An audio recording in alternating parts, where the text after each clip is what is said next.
Now, Meghan has charisma. Kate does not. The press have tried for 5 years, for 5, 6 years, they have tried and tried to make Kate every day in the press. She's beautiful, she's this, she wears Zara earrings. So they've tried very, very hard to make her into somebody like Diana, and she's not. The thing about Meghan is she's the same as the people. Like this country, she's multicultural. She is. So is Kate.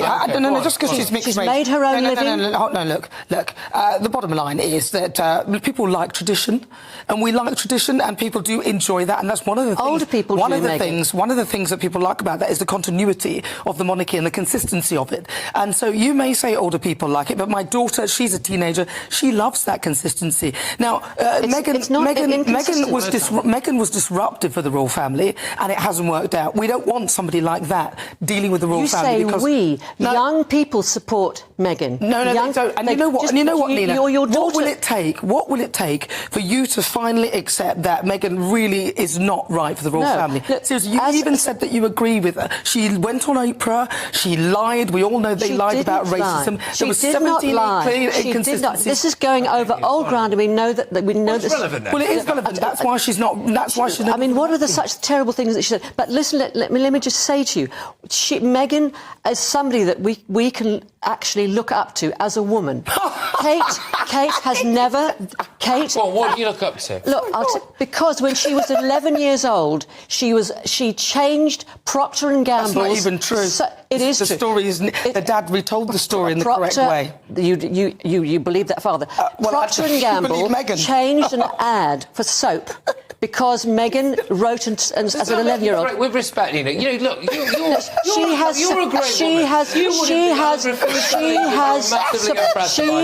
you laugh, but she supported women. In 2015, she made a speech at the United Nations. Now, what has Kate done? What has Kate done? She was the daughter of a millionaire. We can't keep going. A daughter of a millionaire. She had a three. She had. Welcome back to Glamstar Report. I'm here with yet another video, and today's discussion is one of those moments that really shows how quickly a television exchange can move far beyond the studio and turn into a global conversation almost instantly. Because what we are looking at today is not just a casual disagreement between commentators. It is not just a brief exchange that fades into the background once the broadcast ends. It is something that has been clipped, shared, debated and reinterpreted across different platforms, with audiences from different perspectives trying to make sense of what was said, how it was said, and why it sparked such a strong reaction. At the centre of this discussion is a live television exchange involving Nana Akua and commentator Nina Myskow, where the conversation quickly moved into emotionally charged territory involving public perception, personality, influence, and modern media framing. Within that discussion, references were made to Meghan as Meghan Sussex and Catherine, Princess of Wales. Now, it is very important to understand from the beginning that what made this moment so widely discussed is not simply what was said, but the way it unfolded in real time. This was not a carefully scripted debate with calm agreement and structured conclusions. This was a live exchange where tone, reaction, interruption, and interpretation all played a role in shaping how the audience experienced it. And that is exactly why it has continued to circulate online long after the original broadcast ended. Because in today's media environment, a moment does not stay confined to its original context. It is fragmented into clips. Those clips are shared. Those shares generate reactions. And those reactions create entirely new interpretations that often differ from the full conversation itself. So what we are really dealing with here is not just a television debate. We are dealing with how modern audiences consume, interpret, and amplify media moments. Now, during the exchange, Nina Myskow presented a viewpoint that focused on how public figures are perceived in today's fast-moving media landscape. Her perspective centered around the idea that influence is no longer defined solely by traditional roles or institutional frameworks, but increasingly shaped by visibility, communication style, and audience connection. Within that framing, she referenced Meghan Sussex as an example of a public figure whose presence, in her view, reflects modern media influence. That interpretation focused on confidence, relatability, and the ability to engage directly with global audiences through media platforms. Now, whether people agree or disagree with that framing is not the only point here. What matters is that it immediately changed the energy of the discussion. Because whenever you bring public figures into comparative analysis on live television, especially figures who already exist within strong media narratives, the conversation becomes layered very quickly. It is no longer just about ideas. It becomes about perception. And perception is where debates become emotionally charged. At that point in the discussion, Nana Akua responded strongly, challenging the direction of the conversation and expressing disagreement with how the comparison was being framed. Her reaction reflected concern about interpretation and how quickly public narratives can form when complex subjects are reduced into simplified comparisons on live television. And this is where the exchange becomes particularly interesting from a media analysis perspective, because what we are witnessing is not just disagreement. We are witnessing two different ways of understanding public influence colliding in real time. On one side, there is a perspective that sees influence as something evolving with modern media. In this view, visibility, communication style, and digital engagement are central to how public figures are understood today. Influence is fluid, and it adapts to the platforms through which audiences engage.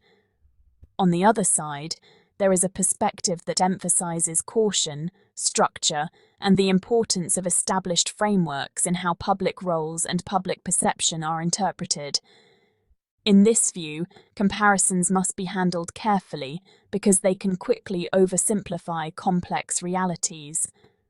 Both perspectives are part of a much larger cultural shift, and neither exists in isolation.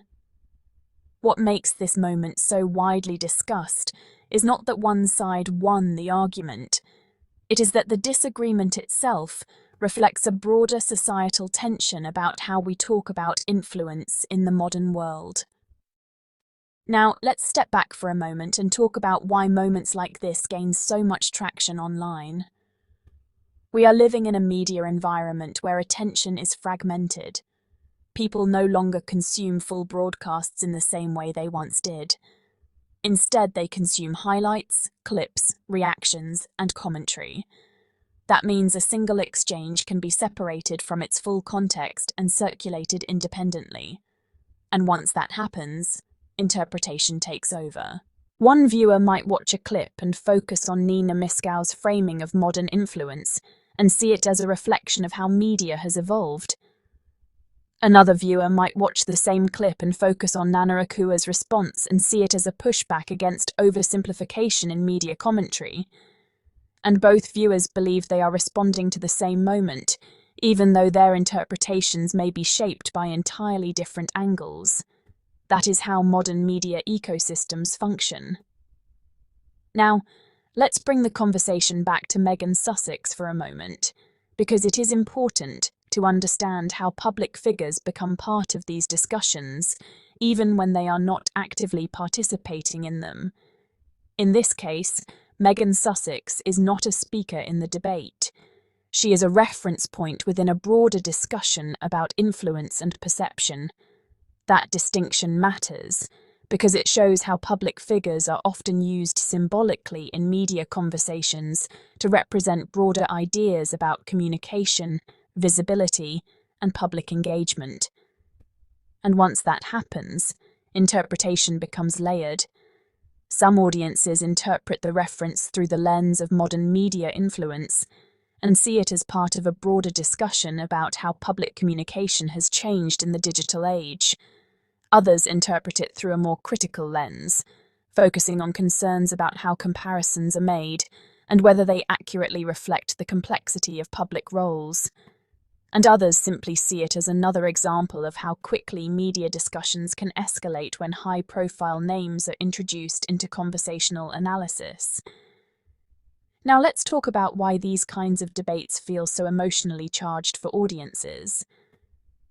Public figures are not just individuals in the media landscape.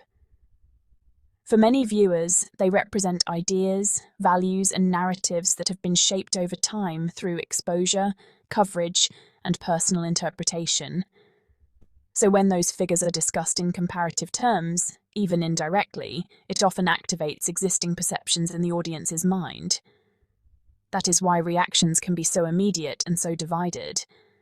Because people are not only reacting to what is said in the moment, they are reacting to everything they associate with what is being discussed. Now, one of the key themes emerging from this exchange is the idea of modern influence versus traditional structure. Modern influence is often associated with visibility, media engagement, and the ability to connect directly with global audiences through communication platforms. Traditional structure is associated with established roles, continuity, and long-standing frameworks that shape public perception in more formal ways. These two frameworks often coexist, but they do not always align, and when they come into contact in public discussions, tension is almost inevitable. That tension was visible in this exchange, and that is what made it compelling. Because audiences are not just watching a disagreement, they are watching a reflection of broader societal conversations about how influence should be understood in today's world. Now, stepping back even further, what we are really seeing here is a transformation in media culture itself. We are no longer in an era where public discourse is shaped slowly and steadily through structured reporting alone. We are in an era where discourse is shaped instantly, often through fragmented moments that are rapidly interpreted and reinterpreted. That means every televised exchange has the potential to become something much larger than itself.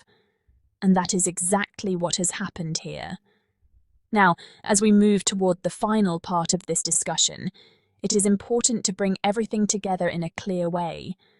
What happened on this GB News exchange was not just a disagreement between two commentators. It was a reflection of a much larger cultural shift in how influence, perception, and media narratives are understood today. Nana Akua and Nina Myskow represented different interpretations of that shift in real time, each reflecting broader viewpoints that exist across audiences. And Meghan Sussex, as part of the conversation framework, became a reference point within that discussion about modern influence and media interpretation. And that is what makes this moment significant, not because it provides a final answer, but because it reveals how many different interpretations can emerge from a single exchange. It shows how quickly media moments evolve. It shows how audiences actively shape narratives. And it shows how influence itself is constantly being redefined in real time. So as we close this Glamstar Report breakdown, it becomes clear that what we witnessed was not just a television argument. It was a snapshot of a changing media world. A world where conversations are instant, where interpretations multiply, and where every moment has the potential to become part of a much larger global dialogue. Thank you for watching. If you enjoyed this breakdown, don't forget to like, subscribe, and share, and I'll see you in the next video.